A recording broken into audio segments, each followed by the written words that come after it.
Քո հրաշքն ամեն օր ուղերձների շարք։ Ո՞վ ես դու Տեր Հիսուսի համար։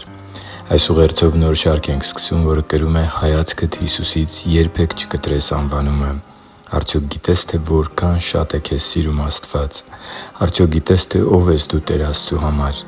Հին Կտակարանում մենք կարդում ենք, որ Աստծու ներկայությունը վրանի ներսում խորանի կամ քարե տաճարի հատուկ սենյակների մեջ էր։ Սակայն Նոր Կտակարանում նոր ուխտի հավատացյալների համար Տեր Աստծու սուրբ ներկայությունը այլևս քարե պատերի կամ հեռավոր սրբավայրերի մեջ չէ։ Եթե դու ընդունել ես Քրիստոսին, դու ես դառնում Նրա կենդանի տաճարը։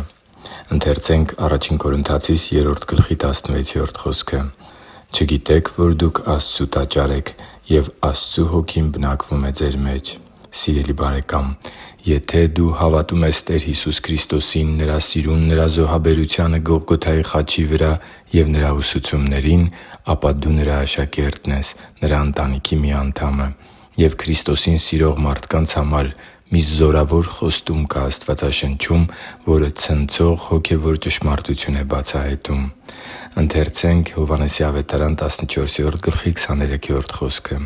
«Հիսուսը պատասխանեց և ասաց նրան. «Եթե մեկն Ինձ սիրում է, Իմ խոսքը կպահի, և Իմ Հայրը կսիրի նրան, և նրա մոտ կգանք ու բնակություն կհաստատենք նրա մոտ»։ Երեք զորավոր խոստում կա Քրիստոսին սիրողների համար։ Առաջին՝ Հայր Աստված կսիրի բոլոր այն մարդկանց, որոնք պահում են Քրիստոսի խոսքերը և ապրում Նրա պատվիրաններին հնազանդ կյանքով։ Երկրորդ՝ Ինքն Արարիչ Աստված՝ Հայրը և Որդին կգան այն մարդու մոտ, որ պահում է Քրիստոսի խոսքերը և ապրում Նրա պատվիրաններին հնազանդ կյանքով։ Եվ երրորդ՝ Հայրը և Որդին ոչ միայն կգան, այլև բնակություն կհաստատեն այն մարդու մոտ, որը պահում է Քրիստոսի խոսքերը և ապրում Նրա պատվիրաններին հնազանդ կյանքով։ Ինչպիսի՜ զորավոր խոստումներ Քրիստոսին սիրող մարդկանց համար։ Իսկ դու սիրո՞ւմ ես Տեր Հիսուսին։ Դու պահո՞ւմ ես Նրա խոսքերը, Նրա փոխանցած ուսուցումներն ու հոգևոր կյանքի սկզբունքները։ Իսկ դու գիտե՞ս, թե ով ես Տեր Աստծու համար։ Աստծու համար թանկ ու սիրելի՛ զավակ, Աստված չի նայում քո անցյալին, Աստված չի նայում քո սոցիալական վիճակին կամ կրթական մակարդակին։ Աստված չի նայում, թե քանի անգամ ես ձախողվել քո կյանքում, սխալներ թույլ տվել և անգամ Աստծուն հակառակ գործել։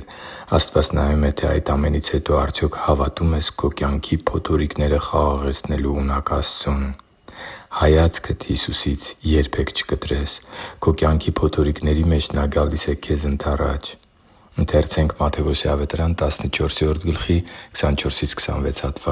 «Իսկ նավը ցամաքից բավականին հեռու էր և ալիքներից տարուբերվում էր, որովհետև քամին հակառակ կողմից էր։ Գիշերվա 4-րդ պահին Հիսուսը լճի վրա քայլելով նրանց մոտ եկավ։ Երբ աշակերտները Նրան տեսան լճի վրայով քայլելիս, շփոթվեցին ու ասացին, թե ուրվական է, և վախից աղաղակեցին։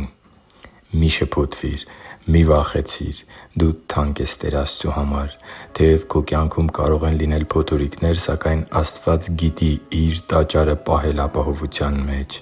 Քրիստոսին սիրող ու Քրիստոսի խոսքն ընդունած Աստծու օրհնյալ մարդ։ Դու Նրա տաճարն ես, և Նրա Հոգին է քո մեջ բնակվում։ Հայացքդ Հիսուսից երբեք չկտրես։ Քո կյանքի փոթորիկների մեջ Նա գալիս է քեզ ընդառաջ։ Իսկ դու գիտե՞ս, թե ով ես Տեր Աստծու համար։ Հիշի՛ր, որ դու Աստծո հրաշքն ես, և Աստված սիրում է քեզ։ Շնորհակալ եմ, որ դու կա՛ս։ Սիրով և աղոթքով, Արման Մանուկյան։